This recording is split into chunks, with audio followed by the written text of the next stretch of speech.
ওই সমাধি আপন বাগদা আপন দয়ার নবী মুস্তাফার নিকট থেকে উঠে গিয়ে চট করে জঙ্গলের দিকে রওনা হয়ে গেল।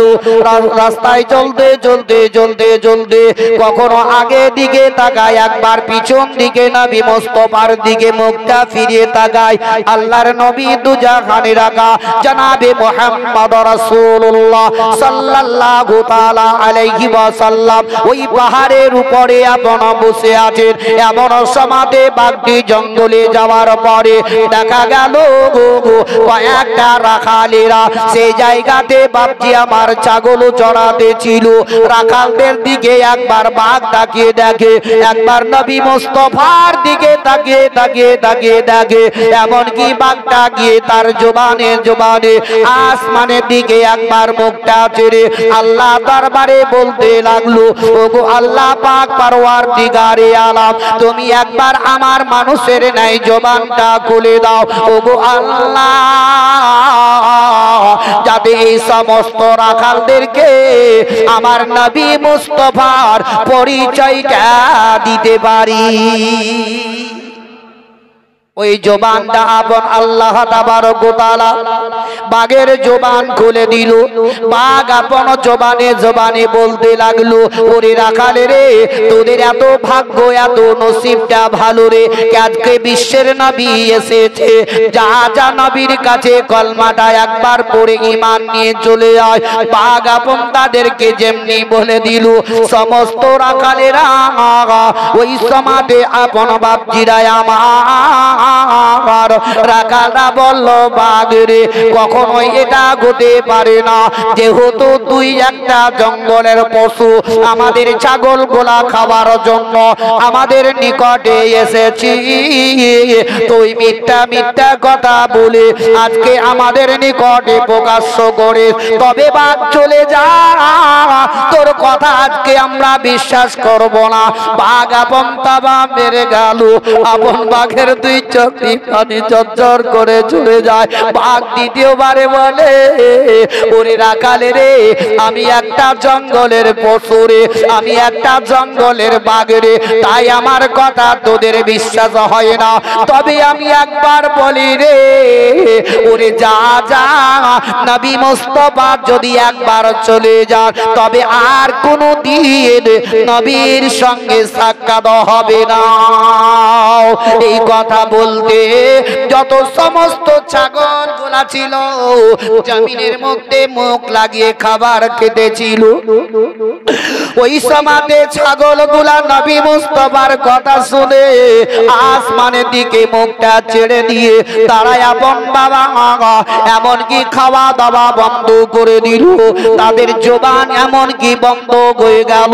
সমস্ত জানোয়ার ছাগল গুলা এমনকি চোখ দিয়ে পানি পড়তে ছিল।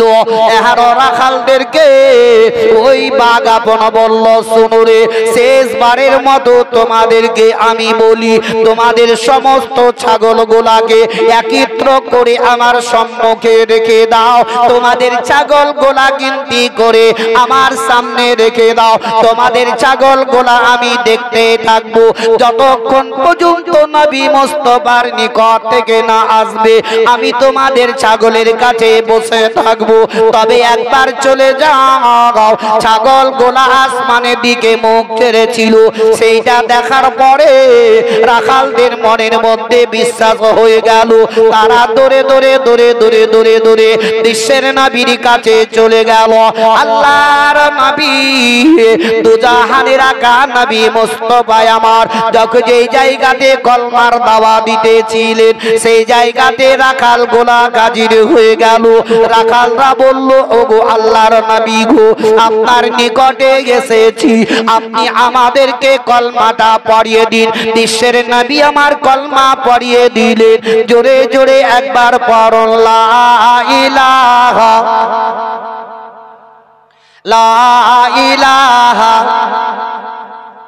জোরে পড়ুন, লা ইলাহা ইল্লাল্লাহ, লা ইলাহা ইল্লাল্লাহ, লা ইলাহা ইল্লাল্লাহ, মুহাম্মাদুর মুহাম্মাদুর রাসূলুল্লাহ সাল্লাল্লাহু তাআলা আলাইহি ওয়াসাল্লাম কলমার দাওয়াত যখন জলমা পড়িয়ে দিলেন রাখালেরা যেমনি চলতে লাগলো ওই সমাধে আপন বাবা বিশ্বের নবী বললেন ও রাখাল বলো রে তোমাদেরকে সাক্ষীটা কে দিল গবাহি কে দিল ওই সমাধে আপন বাবা বলতে লাগলো ইয়া রাসূলুল্লাহ ইয়া হাবিবাল্লাহ নবী গো এহানো জঙ্গলের একটা বাঘ যাওয়ার পরে আমাদের নিকটে প্রকাশ্য করে বলে দিল বিশ্বের নবী এসেছে তোমরা তাড়াতাড়ি চলে যাও ইয়া রাসূলুল্লাহ তাই বাঘের কথা শুনে আপনার নিকটে আমরা এসেছি নবী বললেন ও রাখালেরা শোনো রে যেই বাঘটাই আমার গবাহি দিল ওই বাঘটাকে খালি না ফিরিয়ে একটা তোমরা ছাগল ছানা তুলে দিবে যাতে তারা বিতরণ করে খেয়ে নেয় রাখালরা দৌড়ে দৌড়ে দৌড়ে দৌড়ে ছাগলের দিকে রওনা হলো এমন সমাধি দেখা গেল ওই বাঘটা রাখালদেরকে দেখার পরে উঠে যেমনি চলে যাবে সেই সমাধি রাখালেরা বলতে লাগলো আরে জঙ্গলের পশু পালাবে না যেহেতু যেই নবীর প্রতি আমরা কলমা পড়ে ঈমান নিয়ে এসেছি ওই নবী যেটাই আদেশ দিয়েছেন এটা আমরা পরিপূর্ণ করব একটা ছাগল নিয়ে চলে যাও তোমরা সকলে বিতরণ করে খাবে জঙ্গলের বাঘ নবী মুস্তাফার দিকে লক্ষ্য করে তাদের একটাও ছাগল নিল না দেখেন জঙ্গলের পশুদের নবীর গবাহি দিয়েছিল কি বিশ্বের নবী এসেছে কলমা পড়ে নাও সেই তো আমরা সেই নবীর শ্রেষ্ঠ উম্মত আমরা ভাগ্যবান নসিববান বিশ্বের নবী দু জাহানের রাখা জনাবে মুহাম্মদ রাসূলুল্লাহ সাল্লাল্লাহু তাআলা আলাইহি ওয়াসাল্লাম তিনি রাস্তা ধরে হেঁটে হেঁটে যাচ্ছেন তো দেখছেন তো একটা ইহুদির বাচ্চা দাঁড়িয়ে আছে নবী মুস্তাফা দেখার পরে ওই বাচ্চাটার দিকে লক্ষ্য করে চলে গেলেন দেখছেন তো বাচ্চাটা একটা বোঝাকে চাড়ার লেগে দাঁড়িয়ে আছে আল্লাহর নবী তার কাছে গিয়ে বলতে আছেন বলো এই বোঝাটা তুমি কি করবে বলে এই বোঝাটা আমি মাথায় চেড়ে নিব বলে আমি লোক দেখতেছিলাম জোরে বলো সুবহানাল্লাহ নবী আমার বলছেন এই বোঝা তোমার থেকে ওজন বেশি তবে বোঝা তুমি তো নিয়ে যেতে পারবে না তোমার বাড়ি কত দূরে বলছে অত অমুক দূরে তাহলে এক কাজ করো এই বোঝাটা আমি মাথায় নিছি আর তুমি আগে আগে চলো আমি তোমার পিছনে পিছনে গিয়ে তোমার বাড়িতে আমি পৌঁছে দিব জোরে বলুন এরকম লোক আমাদের আছে ভাই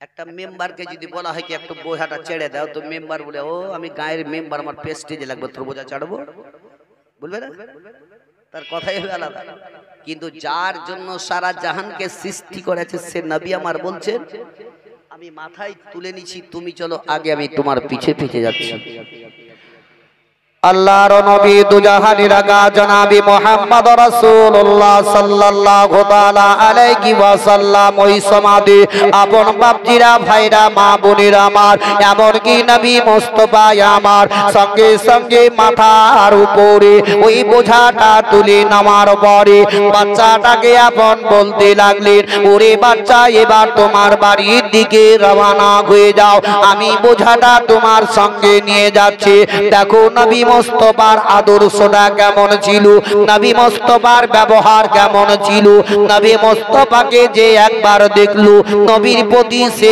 আপন বাবা পাগল হয়ে গেল নবীর প্রতি ঈমান নিয়ে কলমা পড়ে মুসলমান হয়ে গেল ওই ইহুদিটা যখন চলতে লাগলো রাস্তায় চলতে চলতে ইহুদির বাচ্চাটা আপন বিশ্বের নবীর দিকে একবার তাকায় একবার আসমানের দিকে তাকিয়ে দেখে এমনি দেখতে দেখতে বাচ্চাটা বলতে লাগলো বলে এরকম সৌন্দর্য মানুষ এত সুন্দর লোক আমি কোনোদিন আজ পর্যন্ত দেখিনি এত সুন্দর চেহারা লোক আমি কোথাও দেখতে পাই নাই এমনকি দয়ার নবী সাল্লাল্লাহু তাআলা আলাইহি ওয়াসাল্লাম ও বাবা জীবনের আমার ভাইরা মা বোনেরা আমার আল্লাহর নবী দুজাহানের আগা জনাবে মুহাম্মদ রাসূলুল্লাহ সাল্লাল্লাহু তাআলা আলাইহি ওয়াসাল্লাম সাল্লাম রাস্তায় যখন চলতেছিলেন আশপাশের গাছগুলা নবীকে ছায়া করতে করতে নিয়ে যায়। এমনকি নবী মুস্তাফার পদতলে পায়ের নিচে যদি ছোট ছোট পাথর গোলা পড়ে গেছে, ওই পাথর সঙ্গে সঙ্গে পাথর গোলা মমের মতো গলে গেছে। বিশ্বের নবীর পায়ের তলে যদি পাথর পড়ে যেত, ওই পাথর গোলা মমের মতো গলে যেত। কেননা নবী মুস্তাফার পায়ের তলে যাতে আঘাত না লাগে, কষ্ট না লাগে, এখনো পাথর গোলা গলে যেত। দয়ার নবী একটু আগে যাওয়ার পরে ওই বাচ্চাকে জিজ্ঞাসা করতে লাগলেন, বাচ্চা রে তবে তোমার বাড়িটা কোন জায়গায় বলো। বলে ওই সামনে যে বাড়িটা দেখা যায় ওই বাড়িটাই হলো আমাদের। দয়ার নবী আমার টুকটুক টুকটুক করে গিয়ে ইহুদির দরজাতে বোঝাটা নামিয়ে দিলেন। আহারে বিশ্বের নবী আমার, বাপ হারা মা হারা নবী আমার এতিম বাবা। দয়ার নবী মুস্তাফা আমার ওই ইহুদির বাচ্চার হাত কানাকে ধরে নিলেন। আর দয়ার নবী আমার বললেন, বাচ্চা রে কত দূর থেকে তোমার বাড়ি পর্যন্ত আমি তোমার সঙ্গে হেঁটে হেঁটে আসলাম, তবে তোমার সঙ্গে বহুত আলাপ আলোচনা করেছি, তবে এর কথার মাধ্যম দিয়ে কোনো কথা যদি আমার খারাপ পেয়ে থাকো তবে আল্লাহর ওয়াস্তে তুমি আমায় মাফ করে দিও। নবী আমার মাপ চাইলেন। বাচ্চাটা টুকটুক টুকটুক করে বিশ্বের নবীর দিকে দেখতেছিল। আল্লাহর নবী আমার রাস্তা ধরে যখন রওনা হয়ে গেলেন, ওই সময়তে ইহুদি বাড়ির ভিতর থেকে বাইরে চলে এলো। আসার পরে দেখছে বেটা একদিকে দাঁড়িয়ে, বোঝাটা একদিকে পড়ে আছে। ওই সময়তে ইহুদি জিজ্ঞাসা করলো, বলে বেটা বলো রে এই বোঝাটা তুমি নিয়ে আসলে না, কেউ পৌঁছে দিয়ে গেল? আর ইহুদির বেটা আপন বলল, আব্বা গো এই বোঝাটা আমি মাথায় নিয়ে আসিনি, তবে একটা লোক আমার পৌঁছে দিয়ে গেল। ইহুদি বলল, বেটা রে তবে তোমার নিকট থেকে কয় টাকা নিল? তোমার নিকট থেকে কয় টাকা নিয়েছে? অর্থটা কত নিয়েছে বলো না।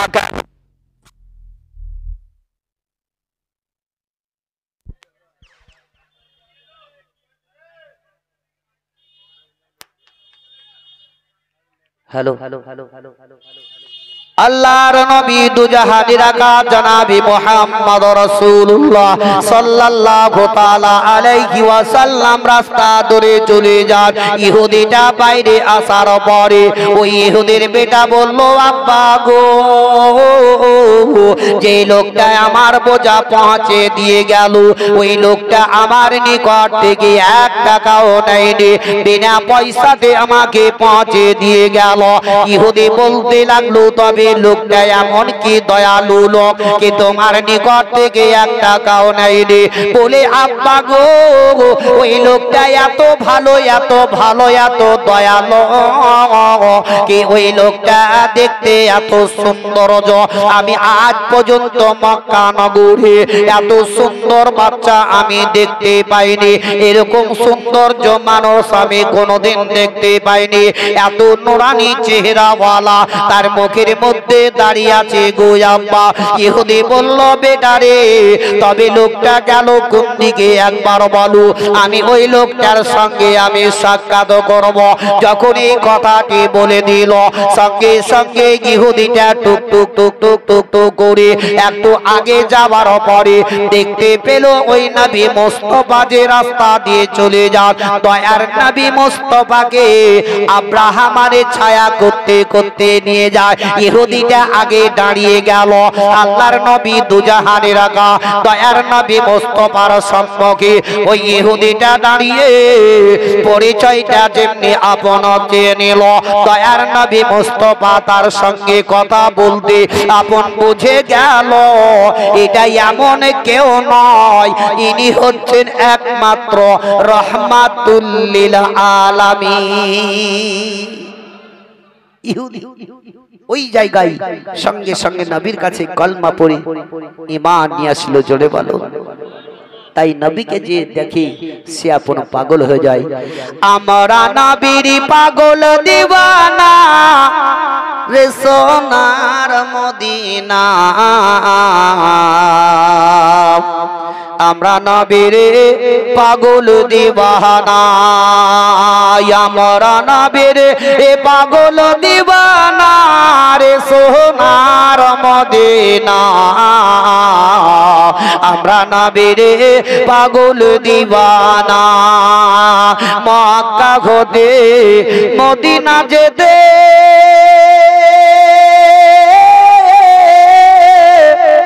আরে বিচিখানে এক গত পরে,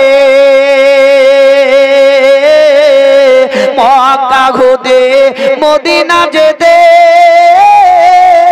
13 মাইল 13 কদমে চলে নবী কাফেরদের যন্ত্রণায় রে সোনার মদিনা, আমরা নবীর পাগল দিওয়ানা, আমরা নবীর পাগল দিওয়ানা রে সোনার মদিনা, আমরা নবীর পাগল দিওয়ানা। আল্লাহুম্মা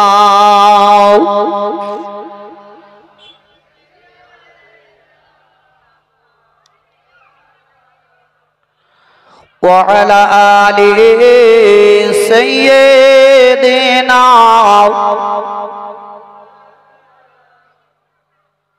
সাল্লাল্লাহু তাআলা আলাইহি ওয়াসাল্লাম। বাপজিরা ভাইরা, আমার নবী মুস্তাফার জীবনী কাহিনী আদর্শবান আমরা বহুত কিছু শুনছি, আমাদের মুখ থেকে তো শুনতে তার সাথে সাথে মোবাইলেও শুনতে পাচ্ছেন কি ভাই, কিন্তু আমরা শুনে কি পরিবর্তন হচ্ছি? মনে ভয় ঢুকছে না আমাদের? এই পৃথিবীর দুনিয়া থেকে সকলকেই যেতে হবে, কিন্তু যাওয়ার আগে কিছু একটু পুঁজিটা সঞ্চয় করুন। একবার আখিরাতকে চিন্তা করুন। যেই কবরে আমরা রেখে আসছি মানুষ, সেই কবরটাকে একবার ইয়াদ করুন, ইয়াদ করে পরিবর্তন হন। যতই যাই আমরা করি, আমাদের আসল হচ্ছে আকিমুস সালাত, তোমরা নামাজ কায়েম করো। কি নামাজটা আমাদেরকে অনিবার্য পড়তেই হবে। যে যার কারণে সারা জাহানকে সৃষ্টি করা হয়েছে, সে নবীরও রূহ কবজ করা হয়েছিল। তাহলে ওনার যদি হয়তো আপনার আমার কি ভাই বলুন, আজ এই মুহূর্তে যে আমরা এখানে বসে আছি, জালসা শেষ করে খিচুড়ি খাইয়া বাড়ি পৌঁছতে পারবো তার কোনো ভরসা আছে? হ্যাঁ, কেউ বলতে পারবে? সেকেন্ডের মধ্যে যদি চাই আল্লাহ তো সব শেষ করে দিতে পারে, পারে না? পারে না? যেমন দেখেন, গাছে, বাড়িতে, কোনো কোনো জায়গাতে মাকড় সাথে জাল করে না? দেখেছেন তো? বড় একটা জাল তৈরি করলো, ওই জালটাতে যদি আপনার 10টা 20টা 25টা যদি আপনার মাকড়সাগুলা ঘুরে বেড়ায়, তো জালটা ভাঙে কি? আর মানুষ যদি একটা আঙুল এমনি করে হিলিয়ে দেয়, ভেঙে গেল, সেকেন্ডের মধ্যে শেষ। আমরাও যেমন দোতলা, 3তলা, 4তলা, 5তলা সৌন্দর্য ঘর বাড়ি ছাদ তৈরি করছি, ওই ছাদের উপরে 10টা 20টা লোক যদি চেপে যায়, ছাদ ভাঙবে? 100টা চাপলে ভাঙবে? আর আল্লাহ যদি হিলিয়ে দেয়, সেকেন্ডে শেষ। এই যে কথাগুলোকে আমরা নিজের যদি মাথায় একটুকু গজাই, তো আমরা প্রত্যেকটা মানুষই পরিবর্তন হয়ে যাব। কেউ কারোর সাথে আমরা মারামারি, কারোর সাথে হিংসা এসব আমরা করবো না। কিন্তু আমরা বুঝলেই তো, যতক্ষণ শুনছি ততক্ষণ মনে মনে চিন্তা হচ্ছে কাল থেকে আর কিচ্ছু কাউকে করবো না, এবার নামাজ রোজা পড়বো, কিন্তু যেমনি শেষ কালকে আবার ভুলে গেলাম। কিন্তু না বাপজি ভাইরা আমার, বিশ্বের নবীর আদর্শের দিকে আমার প্রত্যেকটি মা বোনদেরকেও বলবো কি, মায়েরা আমার জালসা মিলাদে আসছেন, মায়েরা যদি জালসাতে না আসে কিন্তু জালসা মাথায় নেয়। বেটা ছেলে যদি 1 গুণ, তো মেয়ে ছেলে থাকে 2 গুণ, থাকে না?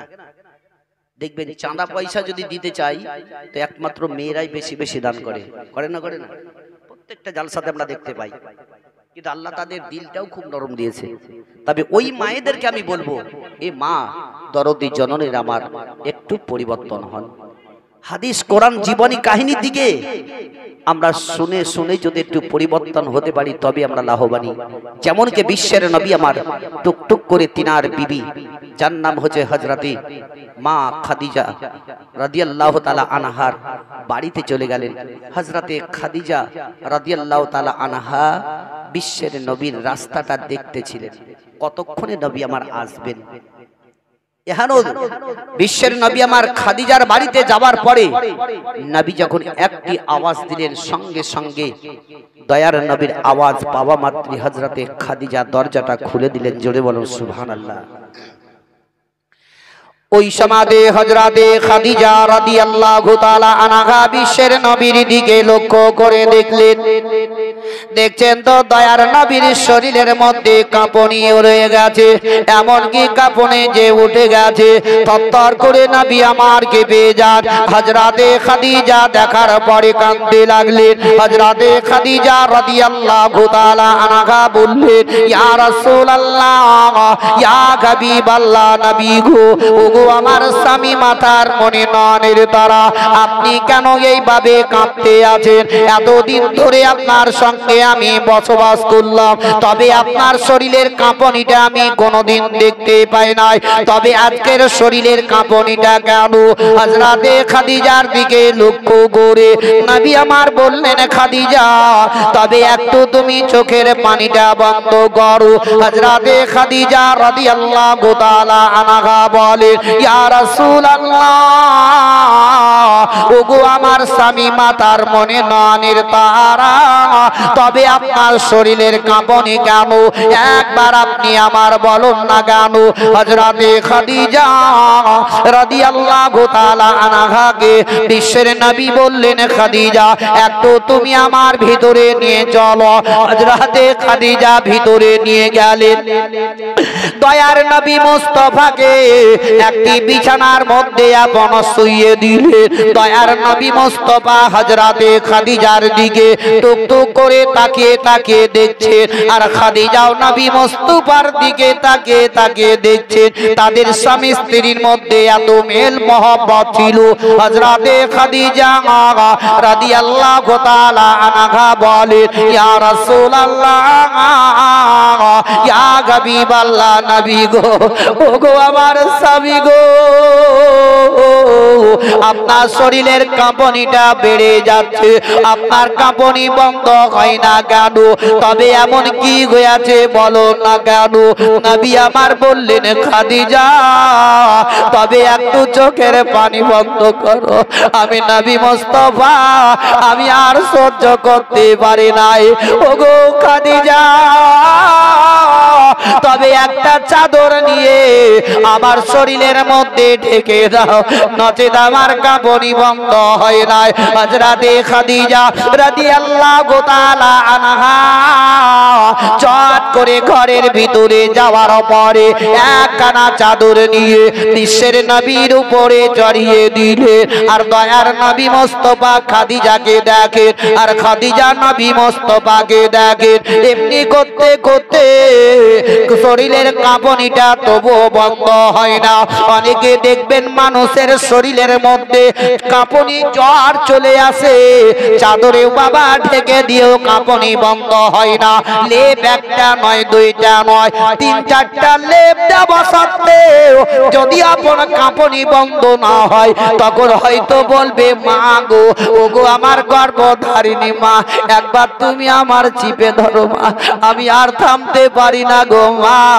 মা তখন কলেজার টুকরো বেটাকে আপন চিপে ধরে নেয়। সেই রকম হযরতে খাদিজাকে নবী আমার বললেন, গো খাদিজা, দেখো আমার শরীরের কাঁপুনি বন্ধ হয় নাই, তবে খাদিজা একবার তুমি আমার চিপে ধরে নাও, নচেত আমার কাঁপুনি বন্ধ হবে না।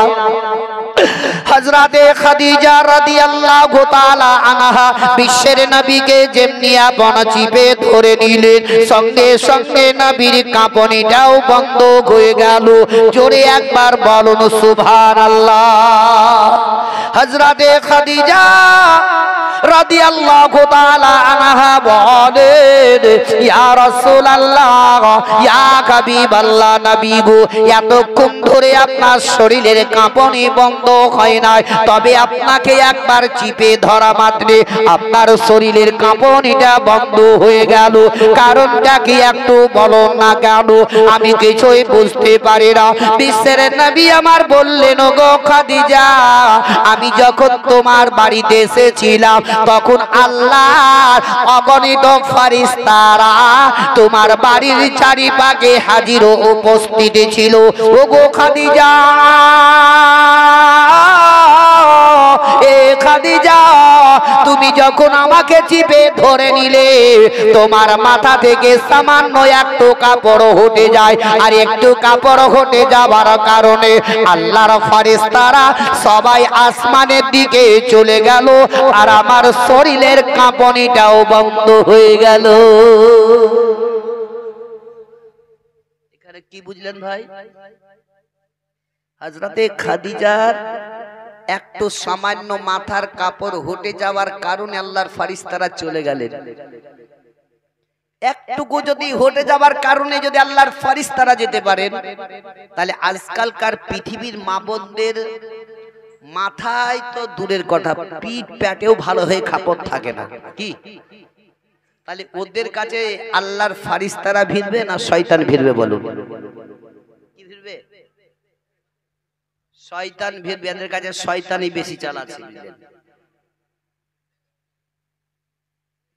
তবে যে মেয়েরা মাথায় কাপড় দিয়ে যে মেয়েরা চলে না রাস্তাঘাটে, ভালো করে শুনে নাও, যে মেয়ে মানুষ মাথায় কাপড় দিয়ে রাস্তায় চলে না, ওই মেয়েটির জন্য 4 জন ব্যক্তি জাহান্নামে চলে যাবে। কয়জন? 4 জন। কে কে? ওই মেয়েটির 1 নাম্বার বাপ, 2 নাম্বার বড় ভাই, 3 নাম্বার স্বামী, 4 নাম্বার তার বড় ছেলে। এই 4 জন ব্যক্তি একটা মেয়ের জন্য জাহান্নামে চলে যাবে। আমি জোরহাত করে বলছি আমার মা ভাই বোনদেরকে, বোনেরা আমার, মাথায় কাপড় দিয়ে চলো। তোমার মাথার চুল লোককে না দেখালে কি আছে? শরীয়তের কিছু পাবন্দি করো। তাদের জীবনী কাহিনী শুনে একটু পরিবর্তন হও। একবার কবরকে ইয়াদ করো। আর যে মেয়েরা এইভাবে চলাফেরা করে, তাদের স্বামীকে রোজ হাসরের ময়দানে পাকড়াও হতে হবে। দায়ী হবেন আপনি। আপনি নিজের পরিবারটাকে ঠিক করে নিয়ে চলার। হযরতে খাদিজার কাপড় একটু হটে যাওয়ার কারণে ফেরেশতারা যদি চলে যায়, তো এরা কি?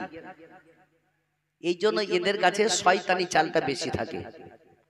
আল্লাহ তাআলা যাতে আমাদের প্রত্যেকটি মা বোনকে সঠিক পথে ঈমানের সহিত নিয়ে যাবার তৌফিক এনায়েত করুক। জোরে সকলে বলুন আমিন সুম্মা আমিন।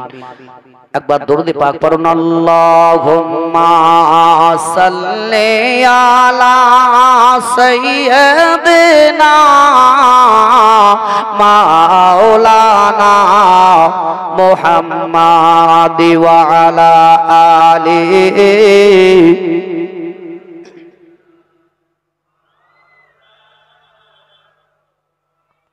সাল্লাল্লাহু আলা মুহাম্মাদিন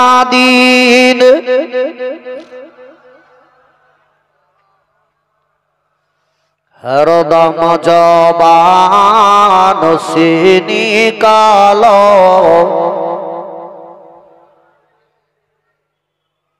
হরদম জবান সে নিকালো